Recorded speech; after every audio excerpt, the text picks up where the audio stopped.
Ball exercises. We're going to take a look at some different ways you can incorporate the ball into your exercises in your circuit.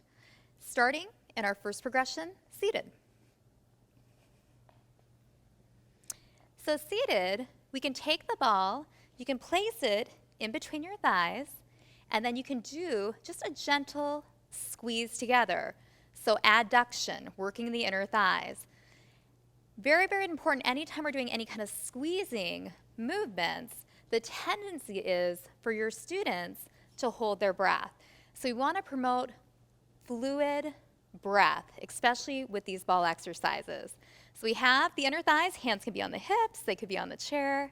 They're just simply going to squeeze and relax. Squeeze and relax. You may even want to cue exhaling and inhaling if it helps to cue the breath. I'll do that one more time. Squeezing and relaxing. Now we can do the same thing. We can take it up between the forearms for the upper body, and we can squeeze the arms together and relax. Squeeze and relax. Cueing the breathing, exhaling and inhaling. I'll do that 2 more times. Just a little squeeze.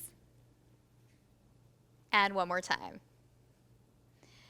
There's some wonderful abdominal activation and core activation exercises we can do with this ball too.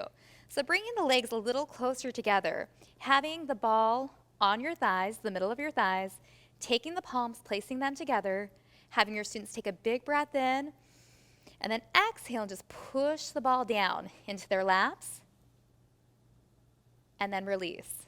Taking a big breath in, exhaling, having your students just push that ball down gently. And you'll notice I'm not doing this, right? Chest up, pushing down, and relaxing. Big breath in, exhale. You can use blowing out of that straw, and release.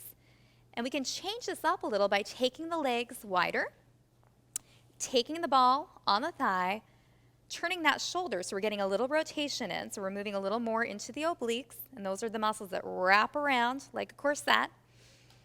Palm over palm, taking a big breath in, exhaling and pushing down. Big breath in, exhaling and pushing down. We're going to try that on the other side too. This is an excellent awareness, because the second your students take that big breath in and they exhale and push down, they're going to feel the muscles we're trying to get them to work. We'll do that one more time. Big breath in, exhale, and press down. Now you can also add in some fun exercises. So you have your leg extension. Your students are holding on where they lengthen their leg and lower it. They've gotten pretty good at this. So maybe they hold the ball, and as they lengthen their leg, they reach a little bit to the front, and then they come down. So we have opposite arm and opposite leg. Remember, if they lose their ball, tell them at the beginning, it's okay if you lose your ball. You just have to get up, go get it, sit back down, or as their instructor, if you know they need to stay in the chair, you go get it for them. Extra exercise. We can try that on the opposite side. So they're balancing the ball in their hand. They're going to do that leg extension first. They're going to add in the opposite arm, reaching up, and maybe it's a smaller range of motion, right? Maybe it's small. Then from here, we're going to go ahead and look at our sit to stands. So your students are confident and strong with their sit to stands. So we're going to hold the ball at chest level, and this is going to help because one tendency is as your students come up is their chest collapses down. So cue your students to keep the ball at chest level and to keep the ball up at all times. So we're just going to stand up, and then we're going to sit down. Again, with the ball at chest level, if you find that the ball is going to the ground, it's a really good corrective way to teach them to keep their chest lifted and spine long. Now we can start integrating this so they're good at their sit to stands. Now they could stand up, they could put something up in the cupboard and sit down. Stand up, put something into the cupboard and sit down. And maybe we want to spice it up a little and we can add in a little hand volley. So we're taking it side to side, we're going to hold it still, stand up, put something up, sit down, into a hand volley. So starting to integrate those exercises. Now coming up, we're going to look at some standing options. If your students are still at the point where they need light support for standing, it's best to just work with their body weight. So we want to make sure our students are able to freely stand and perform all the exercises with their body weight very, very strongly before we add the ball in. So we're going to look, we will use the chair if it's there. If you've got it, you might as well use it for some light support, at adding a little resistance to our abduction. And abduction is when the leg comes out to the side.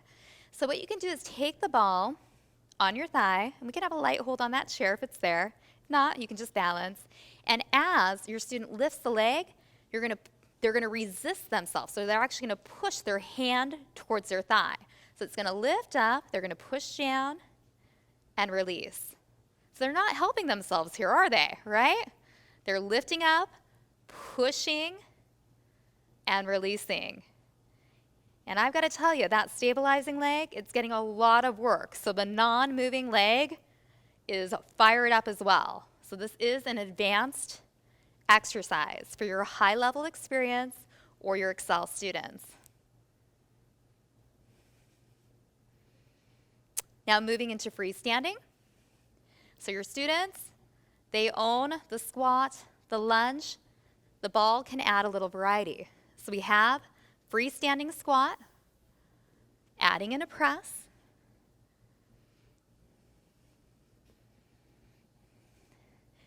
and that's a smaller range of motion. So you could progress that to a bigger range of motion. So maybe coming here, keeping the chest up, making an arc down.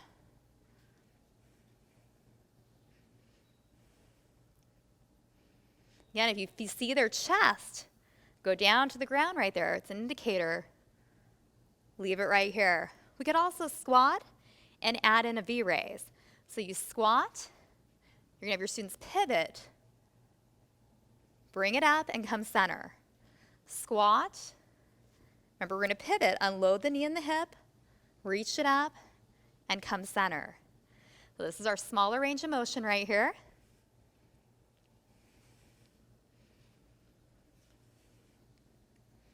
We can make it a little bigger. So if they can keep their chest up, we can arc it, take the hands out a little bit further from the body, which is going to make it more challenging, especially for the core. Remember, they have to have great form to do these advanced exercises. And then coming back center. Now we're going to look at the lunge and how we can incorporate the ball into the lunge. So your students have mastered lunging in multiple directions. So what you can do is you can simply use the ball. They're going to lunge forward and pretend like they're going to pick something up. So I'm going to weight shift forward and bring it in. Right now I have a small range of motion lunge. You can definitely deepen it if your students are ready. So we can come to the front. We can also take it lateral. So I'm going to step a little forward because I have my demo chair out. Your students, Excel level, they will not have a chair. Make sure that they have a clear floor. So first, they're good. Add a lateral lunge. We can add in a little picking it up, right? So we have a long leg coming in. We could take this behind the body too. So they lunge back and reach forward. Just adding a little more integration, a little more combined movement. And then when your students advance, they're really good in all directions, you could do one in each direction. So we could come forward, to the side, back, and then maybe you add in a figure 8. Combined exercises. Forward, side, back, into a figure 8. One more advanced option with the lunge is your students are skilled and they have alternating backward lunge down. So they own this movement. Great form, nice and stable. We can add in a rotation with that. So they lunge back. We're going to have them rotate outside of that front leg and then come in. Lunge, rotate outside of that front bent leg and come in. Lunge, rotate, and come back in. So think of how much stabilization is needed right there. So that's for your Excel level, your older adult athletes. And these movements also really help mimic a lot of the things we do in daily life, or maybe the sports that they continue to play. So that is exercises with the ball.